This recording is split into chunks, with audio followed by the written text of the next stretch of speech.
My name's Kastrinakis. To keep it simple, most people just, it's Joe K. I am a real estate agent and licensed general contractor. I live and work in Waynesville. I am a military veteran and my wife is as well. We chose to stay here in Pulaski County outside of Fort Leonard Wood, Missouri.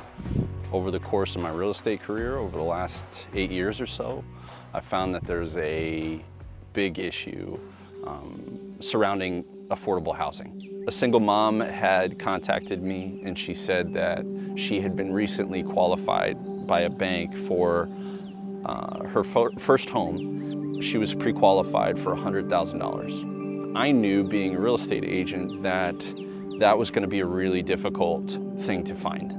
I said to her one day where we were going to see other homes and she was just getting so frustrated, working 2 different jobs, 80 hours a week, and just saying, I'm probably not going to be able to own a home. It's not going to be a reality for me. It's not going to be a reality for my daughter.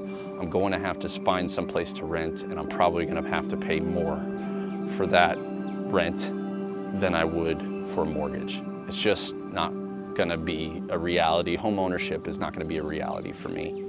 So we added one more house to the showings. We saw a few that day. It was just frustrating. It was hot. It was June or July. And I added one more and I said, this 2-bedroom, 1-bath home just south of Post was $85,000. And she just called me last month. She's been in the home 2 to 3 years now. And she said she was able to reduce her hours. Her daughter's happy. She's happy. Things have changed for us. Things have shifted for us.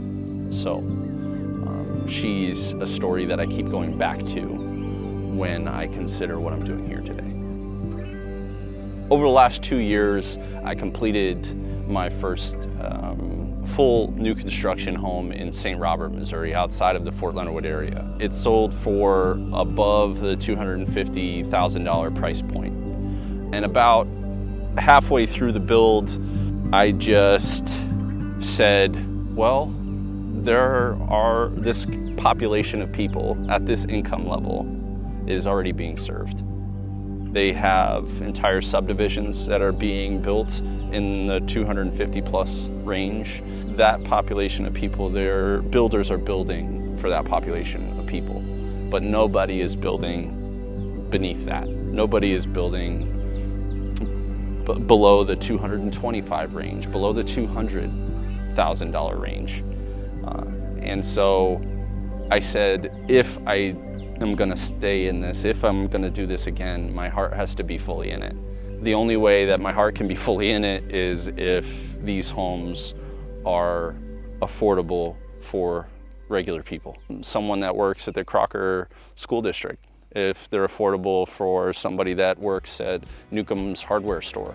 I had talked about trying to figure out ways to help with that, trying to figure out ways to address that, to talk about that. And it came to the conclusion that it looks like we're gonna build some of those right here in Crocker.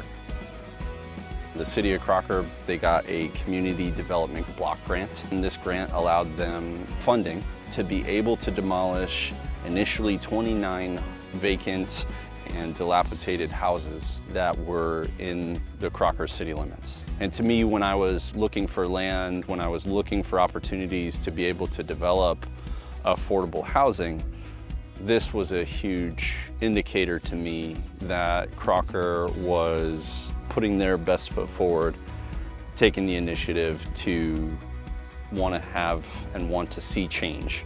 This is a city that is taking the first step. They want to see growth. They want to see their city cleaned up.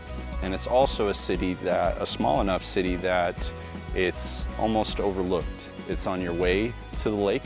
So right now we're about 20 minutes to Fort Leonard Wood main gate, but we're also about 35 minutes to Osage Beach.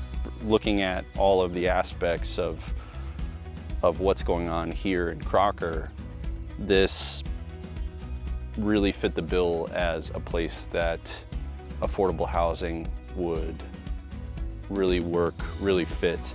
We can create just a few houses that will be brand new, They'll be under $175,000. We have a surveyor coming out to make sure that we have this parcel of land fully pinned, fully surveyed, fully legally separated into 5 lots. The next stage will be to kind of clean some of these dead trees, limbs, and some of the rough foliage up to get these lots to where they're cleared, and we're going to keep the integrity of the majority of trees, established oaks and trees that are already here, to keep the character in place. Approximately breaking ground, so to speak, on the first set of structures will be this summer, 2023.